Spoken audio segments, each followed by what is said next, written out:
आने वाली 25 फरवरी को इनेलो पार्टी ने एक किसान सम्मेलन रखने का निर्णय लिया था बरवाड़ा के अंदर। उसके लिए टोहाना हलके के जो हमारे सभी इनेलो के साथी हैं उनको आज हमने मीटिंग करके बुलाना था और उस 25 तारीख के किसान सम्मेलन में ज़्यादा से ज़्यादा संख्या में सभी साथी वहाँ पहुँचें, इस चीज़ की अपील करनी थी। पर क्योंकि कल आपने और हमने टीवी में और सोशल मीडिया तो आजकल बंद है, पर न्यूज़ के माध्यम से देखा कि सरकार ने किसान साथियों की मांगों को मानने के लिए अभी तक कोई निर्णय नहीं लिया है। तो किसान साथियों ने पंजाब की ओर से निर्णय लिया कि 21 तारीख को, जो कि कल की तारीख है, उसके अंदर दिल्ली की ओर चलने का काम शुरू करें और दिल्ली का घेराव करके अपनी मांगों को इस निकम्मी गूंगी बहरी सरकार से मनाने का काम करें। इस निर्णय के, किसानों के निर्णय के चलते इनेलो पार्टी ने अपने इस कार्यक्रम को एक बार स्थगित कर दिया है। हम 25 तारीख को ना रख के किसान सम्मेलन आने वाले दिनों के अंदर, जब ये देखते हुए कि सरकार मौजूदा किसानों के साथ इन हालातों में क्या निर्णय लेगी उनकी मांगों पर, तब अपना ये सम्मेलन करेंगे। और एक हमारा सदस्यता अभियान चल रहा है जो कि पूरे प्रदेश के अंदर इनेलो पार्टी ने चलाया हुआ है, और वो अभियान के तहत हमारे जो साथी हैं पार्टी के टोहाना हलके के, उन सब को भी उस अभियान में कैसे अलग अलग तरीके से, और उन लोगों को ख़ास तौर से जो आज दूसरी पार्टियों को छोड़ के इनेलो में वापस आने का, अपने घर वापसी का काम कर रहे हैं, उनको जोड़ने का काम करें। उसके लिए मीटिंग आज यहाँ हमने अपने निवास स्थान पर बुलाकर सभी कार्यकर्ताओं को संबोधित किया। लंबे समय से आंदोलन चल रहा है जी, और जो किसान है, किसानों की मांग नहीं मानी जा रही, दिलासा दिया जा रहा है, और उसके बाद जो आंसू गैस के गोले छोड़े जा रहे हैं, बैरिकेटिंग की जा रही है। किस नज़रिए से देखते हैं आप, सरकार की क्या मंशा दिखाई दे रही है? सरकार की मंशा बिल्कुल क्लियर है। एक बार आपने देखा कितना बड़ा किसान आंदोलन दिल्ली का घेराव करके हरियाणा, पंजाब के, और मैं कहूँगा तमाम देश के जितने किसान साथी हैं जो भी इस किसान कौम से जुड़े हुए हैं, उन्होंने मिल करके किया था। तीनों काले कानून वापस करने की बात हुई थी, एमएसपी पर गारंटी की बात हुई थी। एक फॉर्मेलिटी करके लोगों को बरगला करके, किसानों को बरगला करके सरकार ने एक फॉर्मेलिटी करने का काम उस टाइम किया था कि आंदोलन किस प्रकार से ख़त्म हो जाए।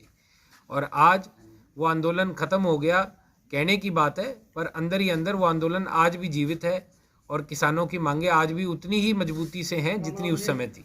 चौधरी ओम प्रकाश चौटाला जी, चौधरी अभय सिंह चौटाला जी का और हमारी पार्टी के तमाम कार्यकर्ता का ये बिल्कुल क्लियर विजन है कि ये पार्टी ना तो बीजेपी के साथ है ना कांग्रेस के साथ है, ये पार्टी किसानों के साथ है।